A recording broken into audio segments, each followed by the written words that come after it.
Assalamualaikum teman-teman.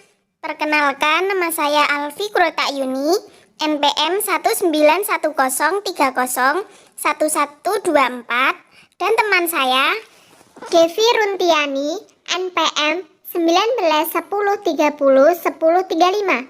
Di sini kami akan memaparkan sedikit materi tentang teks cerita moral atau fabel, ulasan, diskusi, cerita, prosedur, dan cerita biografi baik melalui lisan maupun tulisan.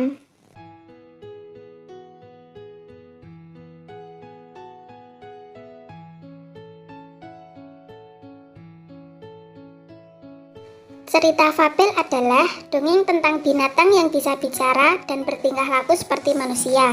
Fabel juga disebut dengan cerita binatang, contohnya si kancil. Fabel memiliki struktur sebagai berikut. 1. Orientasi, yaitu pendahuluan berisi pengenalan tokoh. 2. Komplikasi, yaitu konflik muncul dan para pelaku mulai bereaksi terhadap konflik. Kemudian, konflik meningkat. 3. Klimaks, yaitu konflik mencapai puncaknya. 4. Penyelesaian, yaitu konflik terpecahkan dan menemukan penyelesaiannya. 5. Amanat atau pesan moral, yaitu perubahan yang terjadi pada tokoh dan pelajaran yang dapat diambil dari cerita. Selanjutnya, teks ulasan.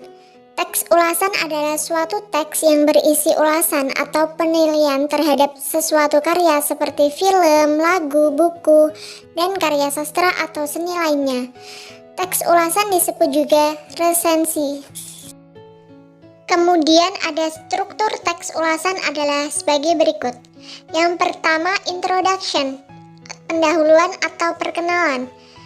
Pada jenis teks lainnya, bagian awal dari sebuah teks ulasan berisi tentang gambaran umum tentang sebuah karya atau benda yang akan ditinjau.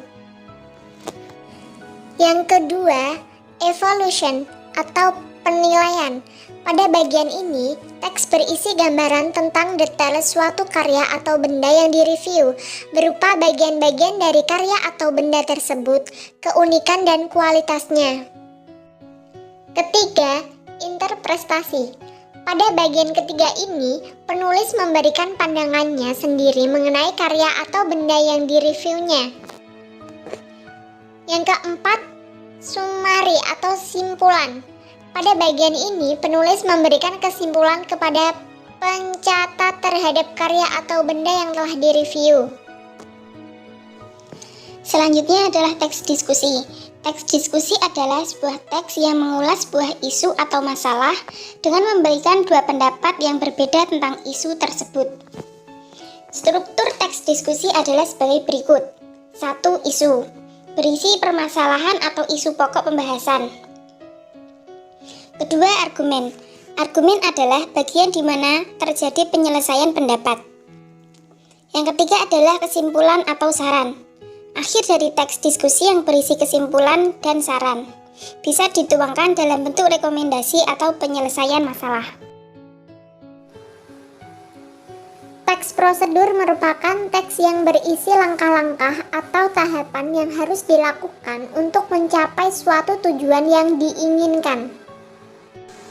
Selanjutnya, struktur teks prosedur. Yang pertama, bagian tujuan. Pada bagian tujuan ini berisi dibuatnya teks prosedur tersebut atau hasil akhir yang akan diperoleh atau biasanya berupa judul. Kemudian, bagian material berisi informasi tentang alat atau bahan yang dibutuhkan. Akan tetapi, tak semua teks prosedur terdapat bagian ini. Biasanya bagian material hanya ada di resep masakan atau cara membuat sesuatu. Yang ketiga, bagian langkah-langkah. Bagian ini berisikan langkah-langkah yang harus dilakukan demi memperoleh hasil sesuai dengan tujuan teks prosedur. Tahapan ini harus dilakukan secara runtut dan tidak boleh ada tahapan yang terlewat atau tertukar. Selanjutnya adalah teks biografi. Teks biografi adalah tulisan yang berisi sejarah hidup, pengalaman-pengalaman, sampai kisah sukses seseorang. Struktur teks biografi adalah sebagai berikut. 1. Orientasi, berisi gambaran awal tentang tokoh atau pelaku di dalam teks biografi secara umum. 2. Kejadian atau peristiwa penting. Berisi rangkaian peristiwa yang disusun secara kronologis menurut urutan waktu yang meliputi kejadian-kejadian utama yang dialami sang tokoh. 3. Reorientasi. Berisi komentar evaluatif atau pernyataan simpulan mengenai rangkaian peristiwa yang telah diceritakan sebelumnya. Sekian sedikit materi yang dapat kami sampaikan. Wassalamualaikum warahmatullahi wabarakatuh.